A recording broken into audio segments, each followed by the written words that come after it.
Donc bonjour à toutes, aujourd'hui on retrouve Yasmina qui est réalisatrice de films, écrivaine et aussi professeure de yoga et qui est vraiment dans ce mouvement de mettre en avant la femme, le travail de la femme, le corps de la femme et pas que des femmes d'ailleurs, des humains.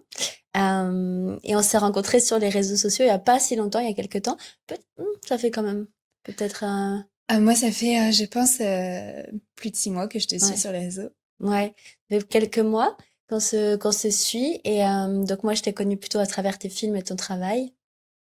Yes. Ouais, et toi plus peut-être avec À travers ton école et tes pratiques hmm, inspirantes, ouais. ok, trop bien. Est-ce que tu veux nous en dire plus sur toi pour te présenter, qu'on te connaisse un peu? Eh bien, j'approche de mes 35 ans. Je suis l'auteur du roman La thérapie par les échecs. J'ai réalisé un premier film quand j'avais 20 ans qui m'a permis d'ouvrir cette grande porte du cinéma. Aujourd'hui, j'ai œuvré dans le monde des humains en tant que Hmm, prof de yoga et de recherche interminable de qui je suis, où je hmm, vais, etc. Ce qui m'a emmené à aujourd'hui réaliser un documentaire sur les accouchements à domicile et sur les conditions des sages-femmes à domicile. Voilà. Et j'ai un projet aussi sur une pièce de théâtre qui arrive, mon premier seul en scène sur les textes de Khalil Gibran que j'ai revisité avec mon metteur en scène. hmm. Toujours pareil dans la pensée du vivant. Et voilà. Super. Est-ce que tu veux peut-être nous parler, avant qu'on aille plus au niveau de ton film, parler de ton film et de... Aujourd'hui, on va vraiment parler beaucoup de la condition de l'accouchement de la femme et donc des sages-femmes qui travaillent avec ces femmes-là. Mais peut-être pour qu'on te connaisse un peu mieux, déjà nous dire un peu quel est ton parcours en tant que femme, donc qui est très relié à ton parcours pro, comme on avait vu. Voilà, pour qu'on te connaisse plus Avec encore. plaisir. Alors, mon parcours en tant que femme, j'ai déjà envie de dire que je crois que je me suis rencontrée en tant que femme à mes 28 ans. Ça fait un peu tard, mais je crois que c'est à cet âge-là que j'ai eu ma première envie d'avoir un enfant. Et ce qui m'a fait rencontrer ma féminité en Mm. tant que femme, je crois. Alors, j'ai pas d'enfant. Mais avant ces 28 ans, j'ai commencé très jeune à voyager parce que moi, je suis suisse. J'ai quitté la Suisse à mes 19 ans Mm. pour débarquer ici à Paris. J'ai fait Mm. un passage de 3 ans et demi, 4 ans à Paris où je suis rentrée assez naturellement dans ce milieu artistique qui a fait qu'à un moment donné, j'avais envie d'y sortir pour aller rencontrer autre chose. Donc, je suis rentrée dans le milieu du voyage. Mm. Donc, je suis partie faire un premier voyage au Mexique, puis j'ai rencontré des femmes assez incroyables qui m'ont emmenée dans un voyage en Inde, et après j'ai vagabondé à travers le monde, que ça soit aussi dans d'autres espaces, même en Europe, au Portugal, en Espagne, en Italie, où j'ai fait que rencontrer des abuelas, des Mm. grands-mères. Ouais. Et ces grands-mères-là, elles m'ont permis d'ouvrir les yeux sur, en fait, qu'est-ce que nous sommes, nous en tant que femmes, et qu'est-ce qu'on porte à l'intérieur de nous, qu'est-ce qu'un utérus, qu'est-ce qu'une poitrine, Mm. qu'est-ce qu'un cœur, qu'est-ce qu'un mental, etc. Et en fait, ma quête, qui a toujours été, on dirait, une quête d'autonomie et de revenir à l'intérieur de soi pour rencontrer son extérieur de manière différente, m'a permis, je crois, de tout simplement voyager à travers ces histoires-là, qui a rencontré ma propre histoire et qui a fait Mm. la femme que je suis aujourd'hui, et qui m'emmène encore aujourd'hui au milieu du tantra, du yoga et du développement personnel. Et je continue à voyager, mais je crois, ouais, que réellement, je me suis rencontrée en tant que femme à 28 ans parce que j'ai rencontré un homme qui m'a fait me sentir femme. Mm. Et ça, c'était pas le cas avant. Et de ces 28 ans jusqu'à maintenant, mes 34 ans, je continue à cultiver, en fait, ce que j'ai rencontré et à grandir autour de ça, toujours entourée de ces grands-mères qui m'entourent et qui Mm. m'apprennent ce qu'elles ont appris aussi, en fait, parce que c'est en rencontrant des tisseuses qu'on devient une tisseuse aussi. Mm. Donc on a Malou qui nous a rejoint à la caméra, qui est trop mignon. Donc qu'est-ce que toi, parce que donc tu as ce cheminement en tant que femme et aujourd'hui tu es réalisatrice, écrivaine, mais c'est sur des thématiques qui sont vraiment précises et où tu défends vraiment une cause. Qu'est-ce qui a fait que tu en es arrivé là? Parce que comme on disait ensemble, tu aurais pu faire n'importe quel autre métier, plein d'autres types de films, de documentaires et tu fais là-dessus. Moi, il y a vraiment cet espace qui m'anime et depuis très jeune, c'est vraiment ça, c'est Mm. retrouver une autonomie physiologique, émotionnelle, physique, mentale, tout ce qui ramène en fait à être son propre chef, quoi, on dirait comme ça. Et donc, il y a tout ce processus-là sur le film que je réalise, donc à voix basse, qui est sur l'accouchement à domicile. Donc, il y a un accouchement autonome, accompagné par des sages-femmes, qui effectivement met en lumière ce retour à l'autonomie. Mais moi, je crois que ce qui me donne le plus envie, c'est les causes. C'est de mettre en lumière des causes qui sont pas forcément mises en avant, mais qui sont nécessaires pour un bon développement. Et l'accouchement à domicile, qu'on appelle aussi l'accouchement respecté, s'il n'y a pas ces sages-femmes qui viennent avec leur savoir, avec leur tendresse, leur amour inconditionnel et leur douceur, leurs mots, leur toucher et leur confiance, en fait, les conditions ne sont pas posées pour accoucher dans un contexte sécure. Et en fait, moi, ce qui m'anime dans, je parle de ce film-là, mais je peux aussi parler dans d'autres espaces où j'œuvre, c'est vraiment, je trouve ça tendre, en fait, cette manière de donner sans attendre. Ouais. Et ça, on n'en parle pas assez. On met pas assez en lumière ces espaces où c'est comme des femmes d'ombre, comme les hommes d'ombre dans le théâtre, etc. Et moi, c'est ça que j'aime parce que c'est comme s'il y avait une grande fourmilière et comme s'il y avait des... Enfin, moi, j'aime bien aussi me représenter comme une ouvrière. Et en fait, on œuvre pour quelque chose, mais pour quelque chose qui va dans le bon et qui est nécessaire pour le bon développement, en tout cas à mon sens. Le bon développement de l'humain, de la conscience et à travers en fait toutes les rencontres que j'ai fait de ce film à voix basse, il y a vraiment cet endroit où en fait je me suis sentie petite et je me suis sentie ouais je sais pas comme si j'étais un papier transparent sur lequel il fallait dessiner des choses pour que je puisse avoir des empreintes pour après raconter mes histoires de ces femmes-là, mais j'étais au courant de rien et en fait ça m'inspire d'être au courant de rien et d'aller à la recherche de quelque chose qui a un but d'être dans le positif et dans le, ouais, dans le collectif aussi. La conscience collective, elle est vachement mise à l'œuvre dans ces causes-là. C'est ça, je crois que c'est ça qui m'anime. C'est déjà, c'est d'apprendre, mais en plus, c'est de pouvoir montrer et de pouvoir permettre aux autres d'écouter aussi les histoires qui sont importantes. Et c'est des combats, en fait, derrière. C'est pas juste une volonté de vouloir faire différemment, il y a un vrai défi. Ouais, j'aime bien que tu parles de fourmilière et tout ça et de collectif parce que c'est vrai que le métier de sage-femme, voire de doula, mais ça a rien à voir, mais ça accompagne quand même la naissance. C'est des métiers de l'ombre, comme tu dis. On n'a pas l'habitude forcément d'en parler. On parle peut-être de la condition des infirmières, peut-être un petit peu des kinés et des médecins, mais la sage-femme, on en parle un peu moins. Et c'est vrai que quand on se pose dessus 30 secondes, c'est vraiment bizarre parce que la sage-femme, ou les sages-femmes, c'est la personne qui va mettre au monde la société, en fait. Bon, la maman, évidemment, mais on va en parler après, des mamans, forcément. Mais la sage-femme, c'est elle qui encadre la naissance de la société, presque, finalement. Et la manière dont on traite les sages-femmes et on traite les mamans qui accouchent, c'est un très, alors beau, je sais pas, mais c'est un miroir, en tout cas, de ce qui se passe et comment peut-être on se traite après en tant qu'humain, etc., ou dans nos relations, même sociétalement. Et je trouve ça super intéressant que tu puisses mettre un focus sur ces femmes-là, en fait, qui mettent les futures générations au monde. C'est pas rien quand même. Ouais. Oui, puis en fait, il y a aussi tout cet endroit qu'on connaît pas, parce que Ouais. la naissance, c'est peu expliqué. Ouais. Mettre un bébé au monde de manière naturelle, en fait, c'est pas que juste ne pas utiliser la médecine, c'est utiliser ce que nous, on a en tant qu'être humain à l'intérieur de nous.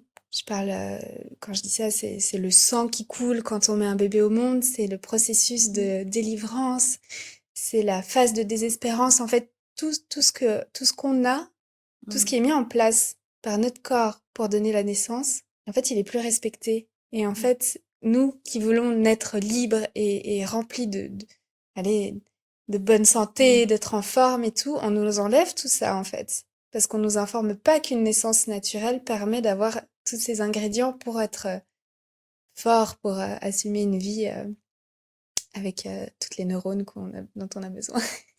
Oui, c'est ça, j'ai un flashback là quand tu parles. Je rigolais avec des amis et on essayait de deviner qui était né de manière naturelle et qui était né par, j'ai oublié le terme. Par césarienne. Ouais, et qui était née par césarienne. Et en fait, bizarrement, c'était très facile à deviner selon bah, l'état de santé de la personne, son niveau d'estime d'elle-même, Mmh. même ça, juste visuellement comme ça, physiologiquement. Par exemple, j'ai un ou deux ex en tête. Je sais très bien avec juste leurs os et tout ça que eux ils sont nés Ouais. par voix basse et naturellement et tout ça. Et j'ai d'autres personnes en tête ou des copines. euh, Tu sais très bien qu'elles sont pas nées par voix basse et même sans le savoir au début, juste pendant ce jeu-là et après quand j'ai réfléchi à ça, c'était facile à voir en fait. Et moi par exemple, je suis pas née par voix basse, je suis née par césarienne et et en fait, je le sens dans mes styles d'attachement, dans mes relations, je le sens aussi dans bah, dans ma santé, dans ma peut-être sensibilité. Je l'ai senti aussi dans plusieurs pratiques que j'ai fait de breathwork, de respiration, de avec vraiment l'intention de me sentir dans mon cocon, par exemple, en sécurité dans mon propre corps. Et je me suis rendu compte que dans mon propre corps à moi, je me sentais pas du tout en sécurité. Et puis j'avais eu des flashbacks comme ça de me faire... d'un coup, je suis bien cocoon et d'un coup, on m'arrache, on me sort alors que je suis pas du tout prête. Et je comprenais pas ça. Et après, j'ai appris la manière dont j'étais née. Et en effet, moi, j'avais pas prévu de sortir à cette date-là, par exemple, mais il y avait un créneau dispo à l'hôpital à ce moment-là. Du coup, ils m'ont fait sortir à ce moment-là. Et c'est vrai que je le retrouve dans en miroir comme ça, dans plein de situations de vie où j'avais peur de sortir de chez moi, même pour aller au cinéma, enfin, des trucs comme ça en fait, des schémas d'attachement dans les relations, tu parlais du toucher aussi, d'avoir besoin de que si d'un coup, par exemple, on me touche et d'un coup on enlève la main, je ne sais pas, ou un câlin, ça me fait une, je vais crever. Et donc ça fait plein de miroirs comme ça. Du coup, il y a cet espace où vraiment on a besoin d'informations et je trouve que dans un accompagnement comme un accouchement AD, on a un accompagnement avant, pendant et après. Mhm. Parce que là, on parle beaucoup ouais, le postpartum, c'est aussi intense qu'un accouchement, quoi, et on a besoin d'être accompagné. C'est ça. Et c'est pour ça que moi, mon film est vraiment, je mets en lumière les sages-femmes AAD, les conditions des sages-femmes qui font des accouchements à domicile en France, qui actuellement n'ont pas d'assurance.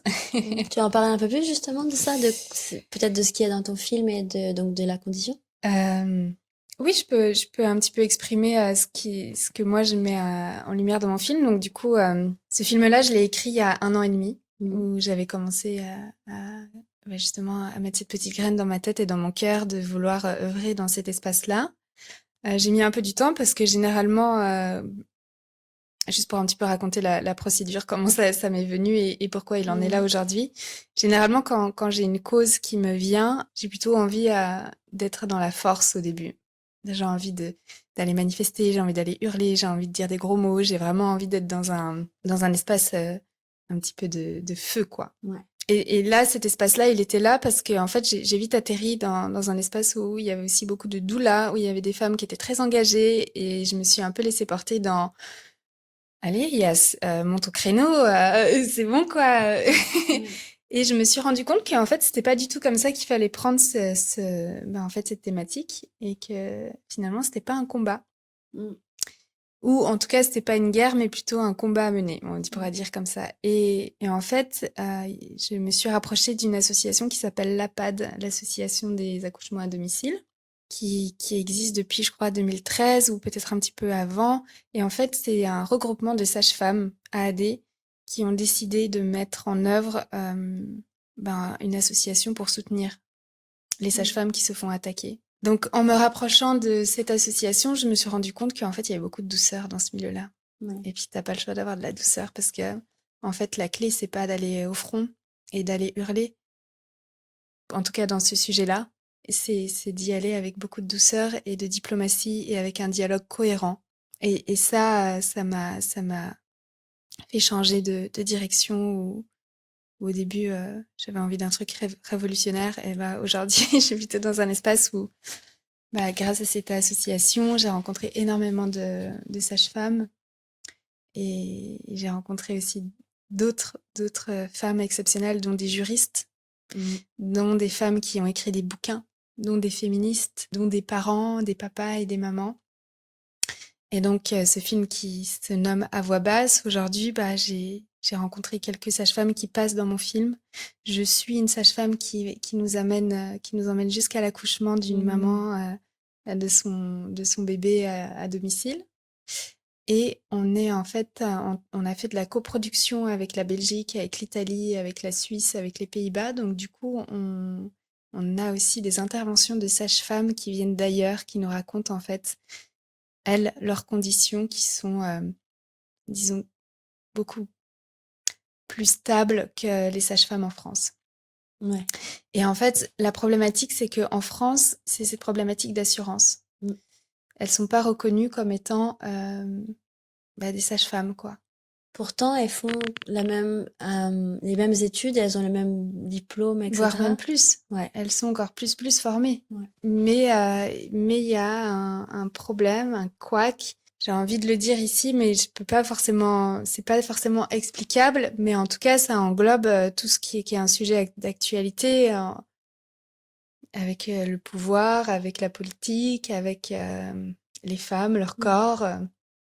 Mmh. On a envie de se réapproprier ses besoins essentiels et que de l'autre côté, bah, on se retrouve sur des murs. Parce qu'accoucher à la maison, c'est se réapproprier son corps. C'est ça. Et tu m'expliquais tout à l'heure avant le podcast aussi que du coup, comment on peut plus comprendre ça pour celles qui connaissent pas du tout, le fait qu'elles se fassent attaquer ou qu'elles sont moins protégées, ces femmes-là, qu'est-ce qui rentre en compte? Bah, ça aussi, c'est un sujet hyper sensible qu'il faut amener avec beaucoup de pincettes. C'est parce que dans la loi, on a le droit d'accoucher à la maison, Mm. mais, mais quand les sages-femmes doivent faire des transferts, parce que des fois, un accouchement à la maison, ça se passe pas forcément comme prévu, et ben, elles sont embêtées et elles peuvent plus. Enfin, c'est là qu'elles commencent à avoir des problèmes, en fait, quand il y Mm. a un transfert à l'hôpital, alors que ils sont censés travailler la main dans la main, quoi. Et donc toi, c'est un sujet dans lequel tu es vraiment très engagée, mais des sujets dans lesquels tu pourrais être engagée, il y en a plein d'autres. Donc je me dis, je sais que tu as cette envie d'être maman. Donc est-ce que c'est pour ça aussi que tu as choisi de faire ce documentaire là-dessus? Et après, on pourra peut-être parler aussi de comment est-ce que t'en es venu à faire ce documentaire dans la pratique, dans la technique. Tout à l'heure, on a parlé de l'accouchement et tu as donc aussi dit que toi, tu avais eu des flashs sur ta manière d'être née, Hmm. etc., etc. Moi, je suis née par césarienne. Je suis née d'une maman qui allait mourir. Et Hmm. je suis née d'une maman qui était malade. Et en fait, j'ai voulu savoir aussi comment je suis née. J'ai aussi voulu comprendre c'est quoi la naissance et comment on traverse cette étape-là. Parce que à travers mon premier roman qui s'appelle La thérapie par les échecs, j'ai retracé, je crois, mon enfance jusqu'à mes 3 ans. Et avant, bon, après, tu me diras, c'est normal, mais j'ai zéro souvenir de ma naissance et Hmm. j'ai pas eu de réponse parce que j'ai pas forcément de lien avec ma famille biologique. Et donc, du coup, mettre en, mettre en fait un petit peu de conscience sur ça, ça m'a mené là-dedans. Ça a été ma première quête. Et après, il y a eu ces rencontres qui ont été faites. Et après, cette envie principale de comprendre la naissance, d'en savoir plus, etc., m'a menée justement dans cette forme de cause. Et en fait, j'ai pris parti de la cause des sages-femmes à Hmm. domicile assez facilement en laissant un peu de côté mon envie juste de savoir comment je suis née et par quelle trajectoire je suis passée. Parce qu'en fait, aujourd'hui, enfin, j'ai jamais été mal, mais aujourd'hui, je vais bien et que bah, c'est devenu assez facile pour moi de dire, OK, je suis du côté des sages-femmes à AD, on fait quoi? Hmm. Et, et du coup, voilà comment ça c'est venu me chatouiller et que j'ai fait, bon, bah, allez, il y a ce poisson dans l'eau, on y va, quoi. Et je me suis créé des situations à travers ce film pour soulever tous les sujets à soulever, quoi. Hmm. Après, c'est vrai que peut-être que le déclencheur, comme tu dis, c'était de cette quête de comment tu es né et ton histoire t'a fait arriver donc là. C'est souvent comme ça, en général, c'est pas, enfin, ça dépend des gens, mais c'est vrai que souvent on part de la Ouais, de soi, base, je de crois, ouais. soi, et après ça développe le feu dont tu as parlé, Mm. et en fait, de toute façon, tu te bats, même si c'est pas une guerre comme tu as dit, mais c'est quand même une quête où tu te bats un petit peu quand même, mais avec différents types d'armes, c'est tout. Mais c'est une sorte de guerre quand même, de combat. Comme moi, ça peut être la libération de la femme par la sexualité et puis par l'amour d'elle-même. Toi, ça va être ça. Et puis, tu vas avoir autre chose qui va se réveiller dans toi et tu vas faire notre documentaire et ça va être à fond là-dessus aussi. Comment est-ce que tu crées un documentaire justement à partir de ce feu qui s'est réveillé en toi finalement? Moi, c'était assez particulier parce que du coup, j'ai plutôt l'habitude d'écrire soit du roman, soit de la fiction. Mm. Donc, ne pas mettre des dialogues et juste se laisser porter dans l'imprévu, Mhm. Mhm. en devant quand même driver cet imprévu parce que aux yeux des producteurs et au devoir de ce que tu dois rendre pour aller chercher après du financement, etc., tu es obligé d'écrire quelque chose. Donc, ça s'est présenté un petit peu comme ça, justement. Bah, j'ai rencontré donc je travaille avec une production parisienne avec qui on a fait de la copro avec une production italienne, avec une production belge. Et il s'avère que le producteur belge, Bertrand, que j'aime beaucoup, a été un soutien en fait pour moi parce qu'il avait travaillé sur un film qui s'appelle Entre leurs mains. Donc c'est un film qui relate du même thème que celui que je travaille aujourd'hui. Et il avait travaillé sur ce film-là.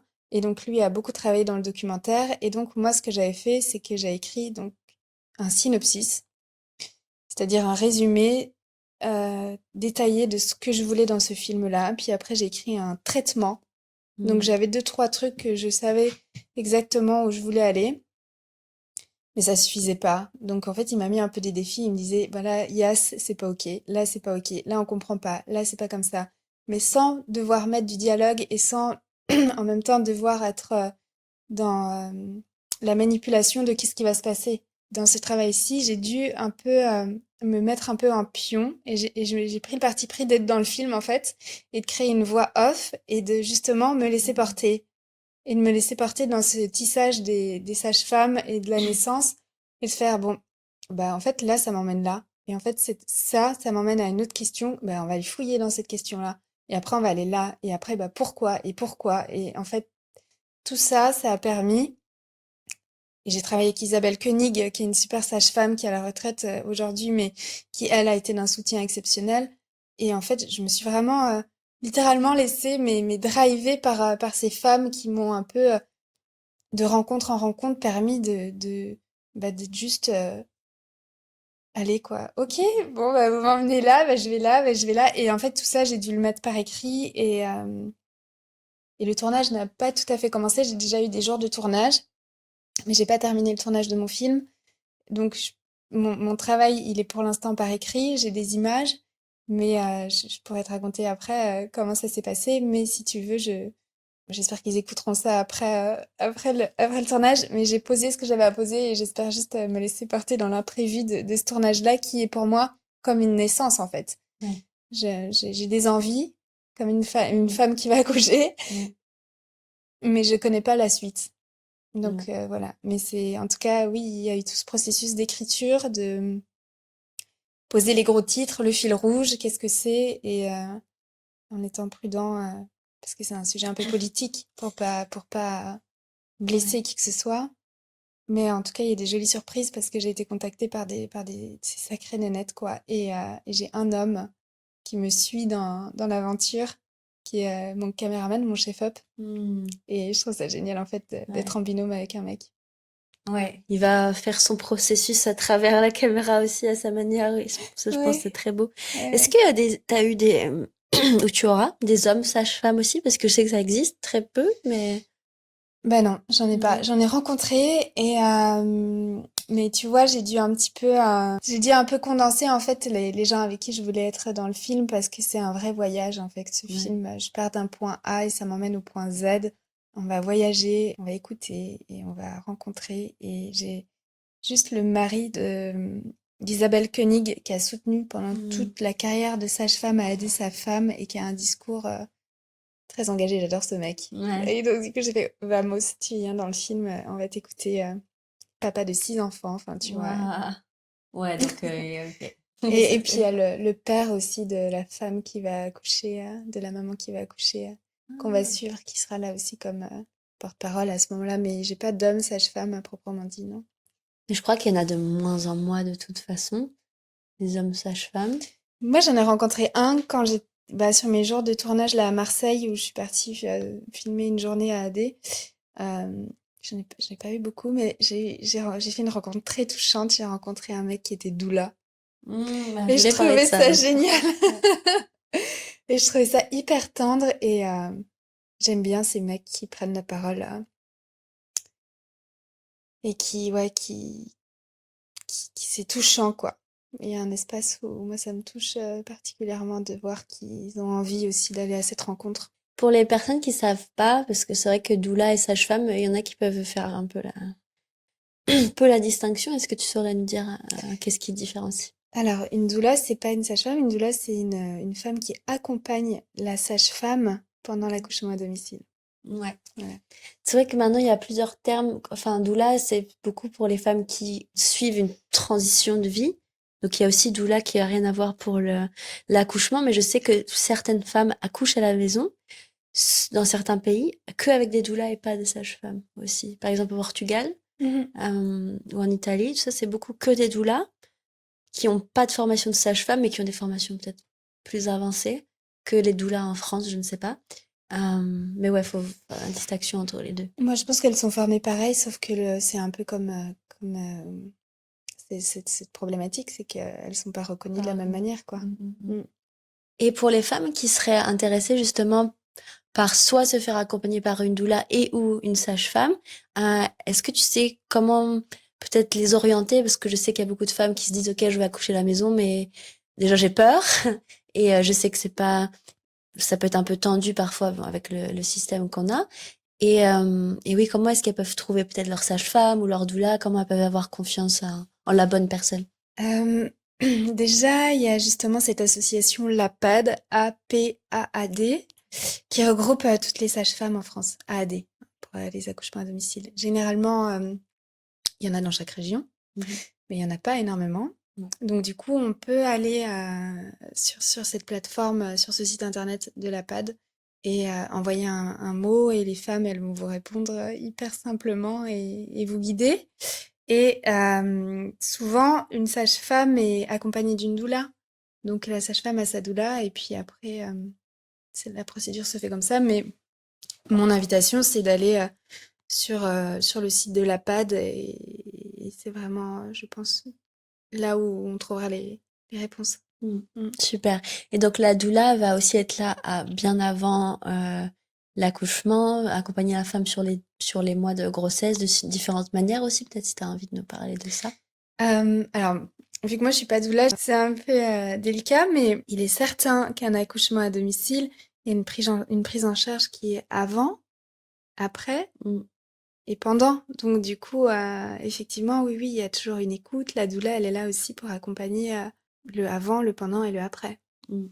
Et là, est-ce que les sages-femmes à domicile aujourd'hui, elles accompagnent aussi avant ou c'est vraiment que le jour J? Oui, oui, oui, non, non, Mm. bien sûr, il y a tout un suivi. Ok. En fait, il y a toute une relation de confiance qui est mise en lumière et qui fait partie aussi de ce processus, quoi. On peut pas arriver le jour J et dire hop, ça va se passer comme ça. Allez hop, complètement. Ouais. Mm. Et on parlait tout à l'heure, hors du podcast, que t'allais. Donc, t'es déjà en train de faire ce film-là, mais t'es en train d'en faire aussi un autre. C'est aussi un documentaire ou c'est un film? Du coup, ouais, je suis en écriture d'un documentaire d'auteur de nouveau sur les actrices de cinéma et de théâtre de plus de 50 ans. Voilà, Mhm. c'est un petit peu ma nouvelle envie d'aller explorer en fait ce sujet-là. Ça fait quelques années, j'avais suivi à Cannes il y a quelques années, ça s'appelait le Tunnel des 50, et où c'était des comédiens et des comédiennes de plus de 50 ans qui Mm. justement mettaient un petit peu le doigt sur le fait que bah, ils avaient plus tellement de rôle pour leur âge. Ouais. Et je trouvais ça hyper pertinent, mais à l'époque j'étais un petit peu plus jeune et j'avais juste été marquée par cette étape-là. Et en fait, aujourd'hui, j'ai eu envie d'écrire un film, une fiction qui s'appelle Ochacha sur trois amies Ouais. de plus de 60 ans, qui sont donc trois amies, trois comédiennes, et qui avaient un esprit autour de qu'est-ce que c'est aujourd'hui d'avoir 60 ans, d'avoir des souvenirs, d'avoir avancé dans la vie. Et Enfin bon, bref, ça c'était ce que j'avais commencé à écrire. Et aujourd'hui, j'ai transformé ce film en documentaire parce que j'ai envie Mm. de donner la parole. Ouais. Voilà. Et à quel moment t'as le temps d'être prof de yoga aussi dans tout ça? Parce que c'est aussi ce que tu fais. Donc, je dis à quel moment t'as le temps et depuis quand aussi tu fais ça? J'ai commencé à me former dans le yoga et dans le développement personnel, on dirait, il y a à Mm. peu près 10 ans. Et donc j'ai enseigné en festival, j'organisais des retraites, je donnais des petits cours en ligne. Enfin Mm. bon, voilà, je mettais tout ça en place parce que j'avais le temps et, et que j'avais pas le même rythme qu'aujourd'hui. Aujourd'hui, je suis un petit peu plus prise justement avec ce documentaire. Mais j'organise des retraites avec une copine à Happy Farm, qui est un lieu qui est à 1 heure et demie de Paris, où Mm. mon amie Jordana qui a acheté un énorme lieu qu'elle a tout retapé. C'est magnifique. Genre, tout est fait avec, tu sais, le feng shui. Ouais, ouais. C'est hyper puissant, en fait. Mm. Et c'est chouette. Et donc, du coup, je me suis installée là-bas pour être, je suis à moitié, mi-temps à Paris, à mi-temps à la campagne. Ouais. Et on organise une retraite par mois, Ah, par mois. toutes les deux. Ouais, en gros, maintenant, dans le yoga, j'organise que... je fais du breathwork ou du yin yoga parce que c'est vraiment ma ligne Mm. directrice. Et sinon, j'organise aussi des retraites autour du couple, Mm. autour du tantra, ce qui m'anime, quoi. Ouais. Voilà, je me mets plus trop de focus sur la performance. Je fais plutôt des choses que j'aime et que j'aime transmettre. Mm. Donc voilà, mais c'est vrai que j'ai plus trop le temps mais j'essaie de me trouver un endroit où je peux le trouver et c'est vrai que maintenant ça reprend gentiment en tout Mm. Super. cas. Bah, je vais mettre, on mettra toutes tes infos dessous, le Trop podcast ou à chouette. côté, ça dépend où vous regardez la vidéo. Il y a plusieurs plateformes différentes. Donc, que ce soit Happy Ferme, tes réseaux. Ton film, il va être comment est-ce qu'on peut le retrouver? Alors mon film, il sortira l'année prochaine. Il est distribué par On Suzanne. Donc du coup, il y a la plateforme On Suzanne Mm. aussi, qui est une super plateforme que je conseille. C'est vraiment Ouais. en ce moment, c'est pour moi la plateforme en vogue avec les films engagés et surtout donner la parole justement à des femmes et des hommes qui ont des choses à dire. Mm. Et il y aura certainement une sortie cinéma aussi. Donc Ouais. dès que ça sera là, je te dirai et avec joie. Et je t'inviterai, of course. Ah, trop bien! Trop bien, j'ai hâte. Oui. Super. Bah, merci en tout cas, c'était super. Et Merci à donc, toi. si vous voulez la retrouver, je mets toutes les infos en dessous. Trop chouette. Merci.